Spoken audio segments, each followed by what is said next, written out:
శ్రీవారికి సేవ చేసేందుకు అనుమతించాలంటూ చాలామంది అన్యమత భక్తులు టీటీడీకి విజ్ఞప్తి చేస్తున్నారని, సెక్యూరిటీ విభాగం సూచనల మేరకు అన్యమతస్తులను శ్రీవారి సేవకు అనుమతించడంపై నిర్ణయం తీసుకుంటామని టీటీడీ ఈవో ధర్మారెడ్డి స్పష్టం చేశారు.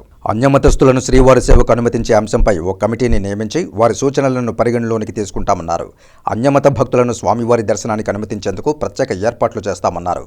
పర్యావరణ పరిరక్షణలో భాగంగా నూతన క్యూ కాంప్లెక్స్లను నిర్మించామని, శ్రీవారి దర్శనం కోసం భక్తులు వేచి ఉండకుండా స్లాట్ ద్వారా భక్తులకు దర్శనం టోకెన్లను జారీ చేస్తామన్నారు. జనవరి మాసంలో 21,09,000 మంది భక్తులు శ్రీవారిని దర్శించుకోగా హుండీ ద్వారా 116.46 కోట్ల రూపాయల ఆదాయం లభించిందన్నారు. 1,03,00,000 లడ్లను భక్తులకు విక్రయించామని, 46,46,000 మంది భక్తులకు అన్నప్రసాద విస్తరణ చేశామని తెలిపారు. 7,05,000 మంది భక్తులు శ్రీవారికి తలనీలాలు సమర్పించారన్నారు. రేపటి నుంచి 3 రోజుల పాటు ధార్మిక సదస్సును నిర్వహిస్తామన్నారు ఈవో ధర్మారెడ్డి.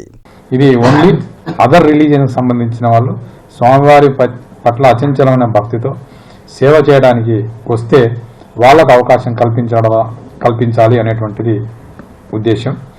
ఇలా కాంప్లెక్స్లు కడుతూ పోవడం కంటే కూడా ఆన్లైన్లో కానీ ఆఫ్లైన్లో కానీ స్లాట్ వ్యవస్థను బలోపేతం చేస్తూ వెయిటింగ్ను తగ్గిస్తూ కాంప్లెక్స్లో వెయిటింగ్ చేసేటువంటి ప్రక్రియను తగ్గిస్తూ టైం ప్రకారం వచ్చిన వాళ్లకు వితిన్ 1.5 అవర్ దర్శనం చేసేటువంటి వ్యవస్థను బలోపేతం చేయడం మంచిది than constructing more complexes which will contribute for even Tirumala యొక్క ఈ పర్యావరణాన్ని కూడా మనం చెడగొట్టినట్టయితే ఎక్కువ కన్స్ట్రక్షన్స్ ఉంటే కాంప్లెక్స్లు కట్టడం అనేది సబబు కాదు.